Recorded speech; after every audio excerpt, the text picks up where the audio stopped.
सोने में और इसके अंदर अगर परमात्मा की याद में डूब कर सोएंगे, ऑटोमेटिक सुषुप्ति की अवस्था आएगी।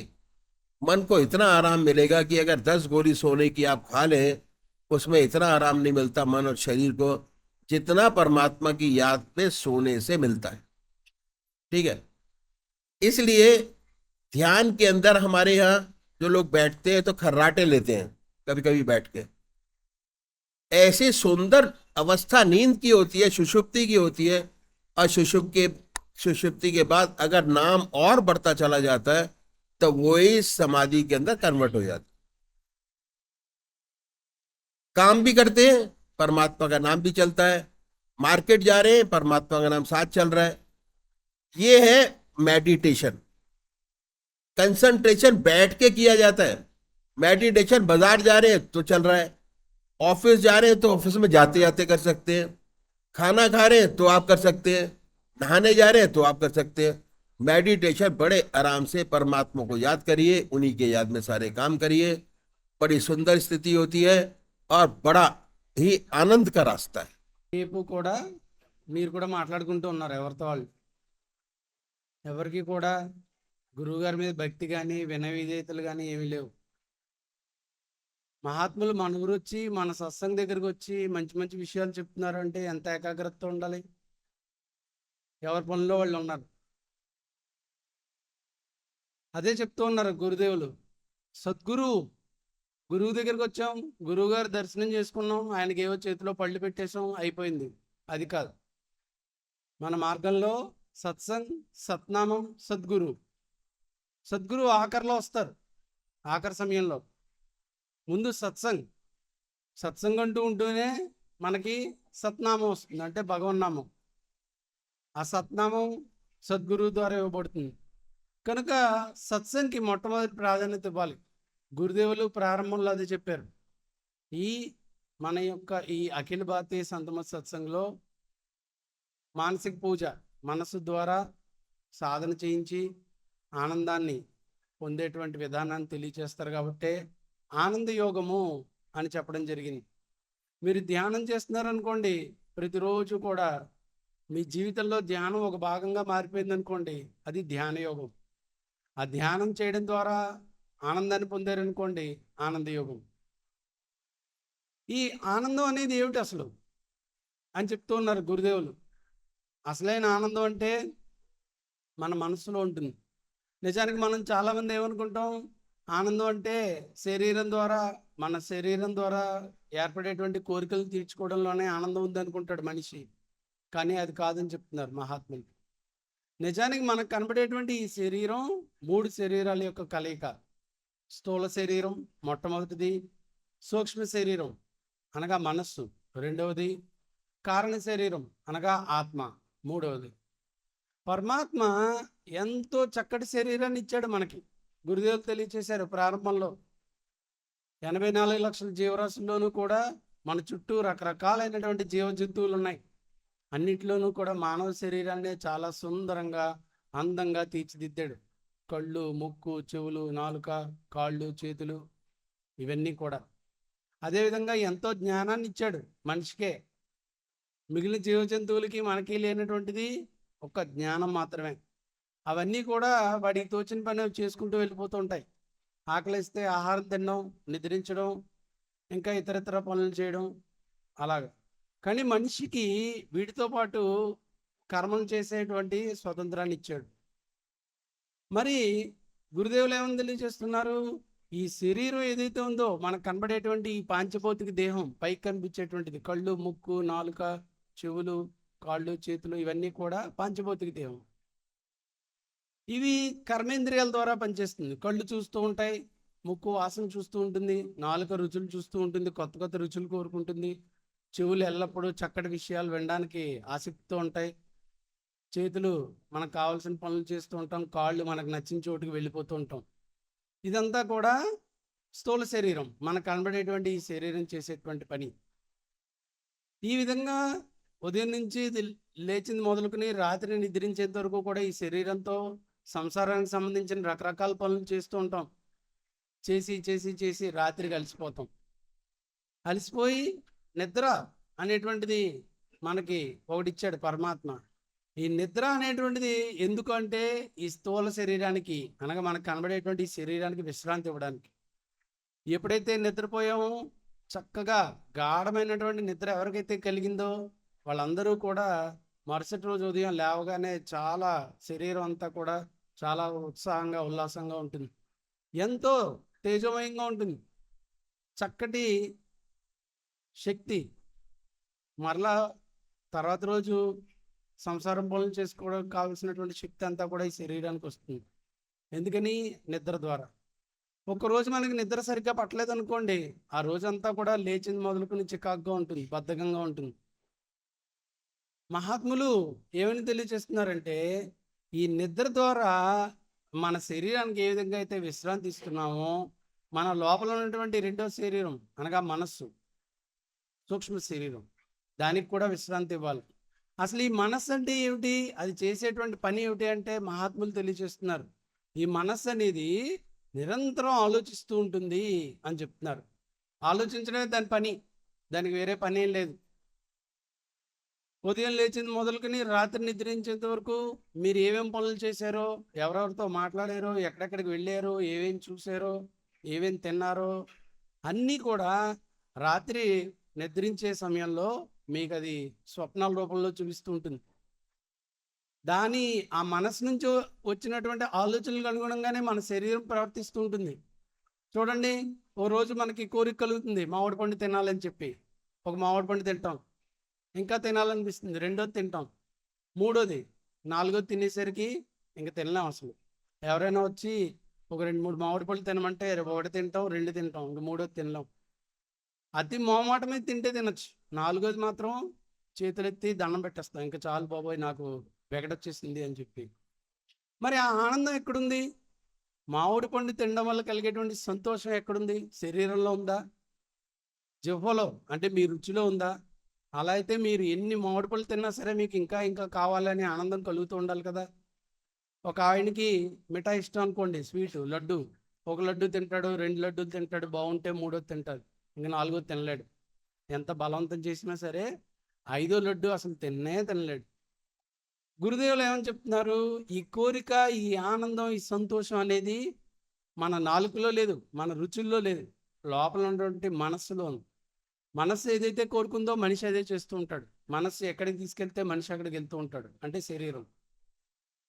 కనుక ఏ విధంగా అయితే ఈ 3 శరీరాలు, స్థూల శరీరం, సూక్ష్మ శరీరం, కారణ శరీరం అనేటువంటి 3 శరీరాలు ఉన్నాయో, ఈ పై కనిపించేటువంటి ఈ శరీరానికి నిద్ర ద్వారా విశ్రాంతి ఇస్తున్నాము, లోపల ఉన్నటువంటి మనస్సు అనగా సూక్ష్మ శరీరానికి కూడా ధ్యానము, ఏకాగ్రత, అభ్యాసం ద్వారా విశ్రాంతి ఇవ్వాలి అని చెప్తున్నారు మహాత్ములు. నిరంతరం ఆలోచిస్తూనే ఉంటుంది, మనసు యొక్క పని అది. దానికి విశ్రాంతి ఎప్పుడు కలుగుతుంది? దాని లోపల ఆలోచనలు రాకూడదు. పరమాత్మ చరణాలపైన లగ్నం అయినప్పుడే ఆలోచన రాహిత్య స్థితి కలుగుతుంది. క్రమేపీ ధ్యానం, అభ్యాసం చేయగా చేయగా చేయగా క్రమేపీ మీలో ఆలోచనల యొక్క సంఖ్య తగ్గుతూ ఉంటుంది. చూడండి, గురుదేవులు తెలియచేశారు, మనందరం కూడా రోజు ఉదయం లేవగానే స్నానం చేసి పూజ చేస్తాం. మహాత్ములు ఏమని చెప్తున్నారు? ఈ పూజ అనేది 2 రకాలుగా ఉంటుంది, శారీరక పూజ, మానసిక పూజ. ఇందాక స్థూల శరీరం, సూక్ష్మ శరీరం గురించి చెప్పారు. అలాగే పూజ కూడా స్థూల శరీరంతో చేసేది ఉంది, సూక్ష్మ శరీరంతో చేసేది ఉంది. శారీరక పూజ అంటే మనం పూజలు, అభిషేకాలు, అర్చనలు, ధూపదీప నైవేద్యాలు, గుళ్ళకు వెళ్ళడం, పుణ్యక్షేత్రాలకు వెళ్ళడం, తీర్థయాత్రలకు వెళ్ళడం, భజనలు, కీర్తనలు, ఇవన్నీ కూడా శరీరంతో చేసేటువంటివి శారీరక పూజ. ఈ శారీరక పూజ చేయడం ద్వారా మనిషికి కలిగేటువంటి లాభం చాలా చాలా చాలా తక్కువ అని చెప్తున్నారు గురుదేవులు. ఎందుకని? గురుదేవులు ఏమని చెప్తున్నారు? అర్ధగంట సమయం, గంట సమయం మీరు శివాలయంకి వెళ్ళి శివుడికి అభిషేకం చేయడానికి వినియోగించారు, కానీ అందులో మీరు లాభం పొందింది కేవలం 1 నిమిషం మాత్రమే. ఎంతసేపు అయితే మీ మనస్సు పరమాత్మ మీద, భగవంతుడి చరణాల మీద లగ్నం అయిందో అంతసేపే మీరు పూజ చేసినట్లు లెక్క. ఎన్ని గంటలైనా కూర్చోండి మఠం వేసుకుని, ఎన్ని పుస్తకాలైనా చదవండి, ఎన్ని స్తోత్రాలైనా చదవండి, భగవంతుడి మీద మనస్సు లగ్నం కానంతసేపు అవన్నీ కూడా వృధా అని చెప్తున్నారు గురుదేవులు. చాలామంది ఉంటారు గంటలు గంటలు పూజ చేస్తారు, రామాయణం, భారతం, భాగవతం, భక్తుల చరిత్రలు చదివిస్తూ ఉంటారు. పుస్తకాలు పుస్తకాలు పుస్తకాలు పుస్తకాలు. కానీ మనిషి దేవుడి ముందు కూర్చుంటాడు, మనసు ఎక్కడ ఉంటుంది? ఇంట్లో పిల్లల మీద, భర్త వ్యాపారం మీద, పొలంలో వచ్చిన సమస్యల మీద, ఇంట్లో ఉన్నటువంటి సాంసారిక స- సమస్యల మీద. ఇదే మనందరికీ నిత్యం అనుభవయ్యేటువంటి విషయాన్ని గురుదేవులు చెప్తున్నారు. మరి అటువంటి పూజ వల్ల మనకి లాభం కలుగుతుందా అనేది ఎవరికి వారు ఒక్కసారి మీ లోపలికి తొంగి చూసుకోండి అని చెప్తున్నారు గురుదేవులు. అనాలిసిస్ చేయండి. మనం చేసేటువంటి పూజ వలన మనకి ఎంత వినియోగం అవుతుంది, మనం ఎన్ని గంటలు కూర్చుని పూజ చేస్తున్నాం, దానివల్ల మనకి ఎంత లాభం వస్తుంది, అసలు ఎంత ఆనందం కలుగుతుంది. పూజ చేస్తే ఆనందం కలగాలి, భగవంతుడిని స్మరిస్తే తన్మయత్వం, సంతోషం, ఆనందం కలగాలి. ఈ ఆనందం ఎప్పుడు కలుగుతుంది? మానసికంగా మనస్సుని పరమాత్మ మీద లగ్నం చేసినప్పుడే అసలైన ఆనందాన్ని పొందుతారు మీరు అని చెప్తున్నారు. దీనికోసమే చాలామంది సన్యాస మార్గం స్వీకరించి ఎక్కడెక్కడికో వెళ్ళిపోయి అన్నిటినీ విడిచిపెట్టేసి రోజులో 24 గంటలు మనసుని పరమాత్మ మీద లగ్నం చేయడానికి ప్రయత్నిస్తూ ఉంటారు. మన మార్గంలో ఈ గృహస్థాశ్రమంలోనే ఉంటూ, సంసారంలోనే ఉంటూ, పరమాత్మ మనకి ఇచ్చినటువంటి సకల కర్తవ్యాల్ని ధర్మానుకూలంగా నిర్వర్తిస్తూ, శరీరాన్ని ప్రాపంచిక పనులకి, మనస్సుని భగవన్నామ స్మరణకి అర్పించేటువంటి విధానాన్ని మన మహాత్ములు చెప్తూ ఉన్నారు. ఈ మానసికంగా ఆనందాన్ని పొందాలి అంటే మనసు ద్వారా పరమాత్మ నామస్మరణ చేయాలి. ఎలా చేయాలి? గురుదేవులు తెలియజేశారు. ముందుగా మీరు మీ ఇష్టదైవాన్ని నిశ్చయం చేసుకోవాలి. ఏ భగవంతుడి పూజ చేయాలి, ఏ భగవంతుని యొక్క ఏ రూపాన్ని ధ్యానం చేయాలి అని. దానికోసం మీరు ఎక్కడికి వెళ్ళక్కర్లేదు, ఏ పుస్తకాలు తీసి అందులో వెతుక్కోక్కర్లేదు, ఎవరిని అడగక్కర్లేదని చెప్తున్నారు మహాత్ములు. మీ ఆత్మను అడగండి. ఇందాక చెప్పారు మనకి మూడో శరీరం ఉంది, కారణ శరీరం. దాన్నే ఆత్మ అని అంటారు. ఈ ఆత్మే అత్యంత ప్రధానమైనటువంటి పాత్ర పోషిస్తుంది. ఏ శరీరంలో అయితే ఆత్మ ఉంటుందో ఆ శరీరంలో చైతన్యత్వం, ఆనందం అన్నీ ఉంటుంది. ఈ ఆత్మ ఎప్పుడైతే వెళ్ళిపోయిందో శరీరంలోంచి, ఆ శరీరం నిష్ప్రయోజనం. మన ఇంట్లో వాళ్ళే చెప్తారు, తీసుకెళ్ళిపోండి, పరమాత్మలో విలీనం అయిపోయాడు, ఇక ఈ శరీరం పనిచేయదు అని చెప్పి. కనుక భగవంతుడు మనకి ఇచ్చినటువంటి ఈ అమూల్యమైన సమయంలో ఈ మానవ జీవితాన్ని యథార్థంగా, సంపూర్ణంగా దీని యొక్క ఆవశ్యకతను పొందాలి అంటే పరమాత్మ నామస్మరణలో వినియోగించాలి. ఈ మనస్సుని పరమాత్మ మీద లగ్నం చేయడానికి, ఇష్టదైవాన్ని ఎన్నుకోవడానికి మీ ఆత్మను అడగండి. ఏ భగవంతుని యొక్క ఏ రూపంపై అయితే మీ మనస్సు ఎక్కువ లగ్నం అవుతుందో చూడండి. మనకి కళ్ళు మూసుకుంటే దేవీ దేవతల యొక్క స్వరూపాలు చాలా చాలా ఉంటాయి. కళ్ళు మూసుకుని పరమాత్మను ధ్యానించగానే ఆ పరమాత్మ యొక్క రూపాలు అలా తిరుగుతూ ఉంటాయి. కానీ ఏదో ఒక రూపం మీద ప్రతి మనిషికి భగవంతుని యొక్క ఏదో ఒక స్వరూపం మీద ఇష్టం ఉంటుంది, ప్రేమ ఉంటుంది. అదే మీ ఇష్టదైవం. మీ ఆత్మను అడగండి. ఉదాహరణకి మనకి ఈశ్వరుడు, పరమేశ్వరుడు ఇష్టం అనుకోండి. మీ ఇష్టదైవం కళ్ళు మూసుకోగానే ఆయన యొక్క రూపం ఒకసారి అలా కదలాడుతూ ఉంటుంది. అది మీ ఇష్టదైవం యొక్క స్వరూపం.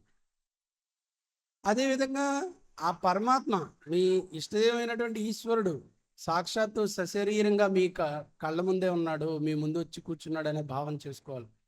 ఏ విధంగా అయితే ఒక చిత్రకారుడు శివుడి బొమ్మ గీయమనగానే కళ్ళు మూసుకుని ఒక్కసారిగా ఆ శివుడి యొక్క స్వరూపాన్ని ముందు ఊహల ద్వారా, భావన ద్వారా అర్థం చేసుకుంటాడు. ఆ తర్వాత పైనుంచి కింద దాకా పరమేశ్వరుడి యొక్క స్వరూపం అలా గీసేస్తూ ఉంటాడు. గురుదేవులు తెలియచేస్తున్నారు, కళ్ళు మూసుకోగానే పరమేశ్వరుడు కనిపించాలి. జటాజూటాలు, శిరస్సుపై గంగ, నెలవంక, మెడలో సర్పం, రుద్రాక్షమాల, శరీరం అంతా తెల్లటి విభూది, పులి చర్మం, త్రిశూలం, త్రినేత్రం, ఇలాగా పైనుంచి కింద దాకా ఒక్కసారిగా చూసుకుంటే పరమేశ్వరుడి యొక్క స్వరూపం అలా కనబడుతుంది. ఆ విధంగా ఆ భగవంతుడి యొక్క ఆకారాన్ని ధ్యానం చేయాలి. ఎవరైతే ఈ పరమాత్మ యొక్క ఈ రూపాన్ని ధ్యానం చేయడానికి ఇష్టపడతారో వాళ్ళని సాకార పూజారులు అంటారు గురుదేవులు. భగవంతుని యొక్క రూపాన్ని ధ్యానం చేసే వాళ్ళని సాకార పూజారులు అంటారు. పరమాత్మ యొక్క నామం ఉంది. కొంతమందికి భగవన్ నామాన్ని స్మరిస్తే ఆనందం, సంతోషం, ఎంతో ఆనందం కలుగుతుంది. మనకి పరమాత్మ యొక్క నామాలు చాలా ఉన్నాయి. ఓం, రామ్, శివ, అల్లా, వాహిగురు, ఇలాగ. ఆ భగవన్ నామాన్ని జపిస్తుంటే కొంతమందికి ఆనందం కలుగుతుంది. వారిని నిరాకార పూజారులు అంటారని చెప్పారు గురుదేవులు. మనసులోనే వారు కూడా హృదయ శబ్దంలో ఆ భగవన్ నామాన్ని వినడానికి ప్రయత్నం చేయాలి. హృదయ శబ్దం యొక్క స్థానంలో నా భగవన్ నామమే వింటున్నాను అనే భావన చేసుకోవాలి. వీరు నిరాకార పూజారులు. ఈ విధంగా ధ్యానం చేయాలి. ధ్యానం ఎలా చేయాలి? గురుదేవులు చెప్తూ ఉన్నారు. దీనికోసం ప్రత్యేకమైనటువంటి పెద్ద పెద్ద ఆసనాలు లేదా పెద్ద పెద్ద ధారణ ప్రాణాయామం ఏం అవసరం లేదు. మనదంతా కూడా సహజ యోగం, అత్యంత తేలికైన విధానం. కళ్ళు మూసుకుని ప్రశాంతంగా కూర్చోండి. ఒకవేళ కింద కూర్చోవడానికి ఇబ్బంది కలిగితే, మీ శరీరం సహకరించకపోతే, కాళ్ళు నొప్పులు ఉంటే స్టూల్ మీద కూర్చోండి, లేదా కుర్చీ మీద కూర్చోవచ్చు. కుర్చీ మీద కూర్చున్నా సరే, మీ శరీరం ఇబ్బంది పడితే సోఫాలో కానీ, ఇంకా గట్టిగా చెప్పాలంటే మంచం మీద పడుకుని కూడా ధ్యానం చేయొచ్చు. ఎందుకని? మన విధానం మనసుకు సంబంధించి. మనం ఇప్పుడు మానసిక పూజ చేస్తున్నాం, శారీరక పూజ కాదు. ఈ మనసు ఎంతసేపు పరమాత్మ చరణాలపైన లగ్నమైందన్నదే ముఖ్యం. అంతసేపు మీరు అసలైన పూజ చేసినట్లు లెక్క. చూడండి, రోజులో ఉదయం అర్ధగంట, సాయంత్రం అర్ధగంట ధ్యానం చేశారనుకోండి, చక్కగా ధ్యానం కుదిరిందనుకోండి, ఏకాగ్రత, మీరు 24 గంటల్లో గంట సేపు పరమాత్మ నామస్మరణలో ఉన్నట్లు లెక్క. ఈ విధంగా చేయగా అభ్యాసం, ప్రాక్టీస్ చేయగా ఏమవుతుంది? మనస్సు దానంతట అదే ఒక అలారం పెట్టుకోగానే కొద్ది రోజులు మీరు రోజు ఉదయం 6 గంటలకి లేదా 7 గంటలకు లేవాలనుకోండి, అలారం పెట్టుకుంటారు. అలారం కొట్టగానే లేస్తారు. కొద్ది రోజులు అయ్యేసరికి అలారం కొట్టకుండానే మనకి 6 గంటలకి లేదా 7 గంటలకి మెలకు వచ్చేస్తుంది. అదే బయో క్లాక్ అంటారు. అంటే లోపల ఇక్కడ పనిచేస్తుంది క్లాక్. 7 అవ్వకుండా మీకే మెలకు వచ్చేస్తుంది, ఆ సమయానికి 6 అవ్వకుండానే మెలకు వచ్చేస్తుంది, ఇంకా అలారం కూడా కొట్టదు. అదేవిధంగా గురుదేవులు ఏం చెప్తున్నారు, ఈ సాధన ధ్యానం అనేది మనసుకి అలవాటు చేసినట్లయితే 15 రోజులు చేస్తే 16వ రోజు ఉదయం ధ్యాన సమయం అయింది, కూర్చో అని చెప్తుంది శరీరానికి. రోజులో 24 గంటల్లో ఉదయం అర్ధగంట సమయం, సాయంత్రం అర్ధగంట సమయం మనసు ద్వారా భగవన్నామస్మరణ చేయడం జరిగింది. అసలు లాభం ఏమిటండి? ఈ మానసిక పూజ వల్ల కలిగేటువంటి లాభం ఏమిటండి అని అడిగితే గురుదేవులు ఏమని చెప్తున్నారు, మనసు ద్వారా చేసేటువంటి పూజ ఏదైతే ఉందో అది మీ హృదయం పైన చెరపలేనటువంటి ముద్ర వేస్తుంది. ఒక్కసారి ఈ మానసిక పూజ అలవాటు చేసుకుంటే మీరు ఇంట్లోని పనులన్నీ చేసుకోవచ్చు. బజార్కి వెళ్ళినా, ఎక్కడికి వెళ్ళినా, బయట వాళ్ళతో మాట్లాడుతున్నా, మీ వ్యాపారం, వ్యవసాయం, ఉద్యోగం, ఇంట్లోని పనులు ఏం చేసుకుంటున్నా సరే మనసు దాని పని అది చేసుకుంటూ ఉంటుంది. మనసు లోపల ధ్యానం, పూజ జరుగుతూ ఉంటుంది. శరీరం ప్రాపంచిక పనులు చేస్తూ ఉంటుంది. ఒక్క నిమిషం కూడా వృధా అవ్వదు మన జీవితం. అది చెప్తున్నారు గురుదేవులు. ధ్యానం చేస్తే, పూజ చేస్తే ఆనందం కలగాలి. అది అసలైనటువంటి ఆనందం. ఈ ఆనందాన్ని మన జీవితంలో ఒక భాగంగా చేసుకోవడమే ఆనందయోగం. ఈ ఆనందయోగ విధానాన్ని ఆచరించడం ద్వారా చాలా గురుదేవులు చెప్తున్నారు, చాలామంది డిప్రెషన్లోకి వెళ్ళిపోతున్నారు ఈ మధ్యన. మానసిక పరమైనటువంటి ఒత్తిడి ఎందుకు కలుగుతుంది? మనస్సుకి విశ్రాంతిని ఇవ్వకపోవడం వలన, మనసుకి ఏకాగ్ర చిత్తం, ప్రశాంతత లేకపోవడం వలన. ఎప్పుడైతే మనసు ప్రశాంతంగా ఉంటుందో మనిషి కూడా చాలా ఆనందంగా, ప్రశాంతంగా ఉంటాడు. మనం మొదలుపెట్టింది ఉదయం అర్ధగంట ధ్యానం, సాయంత్రం అర్ధగంట ధ్యానంతో ప్రారంభిస్తాం. అదేవిధంగా ఇంకా ముందుకు వెళ్ళాలి అంటే ఉదయం అర్ధగంట భోజన సమయం. మనందరం కూడా ఉదయం, సాయంత్రం భోజనానికి అర్ధగంట సమయం కేటాయిస్తాం. ఆ సమయంలో మనం ప్రపంచం తాలూకు ఏ పనులు చెయ్యం, కేవలం భోజనం మాత్రమే తింటాం. గురుదేవులు ఏమని చెప్తున్నారు, ఇంకా మన జీవితంలో పరమాత్మకి 1 గంట ఎక్కువ సమయం ఇవ్వాలి అనుకుంటే ఆ భోజన సమయాన్ని కూడా వాడుకోండి. ఖాళీగా వృధాగా పోతుంది ఆ సమయం అంతా కూడా.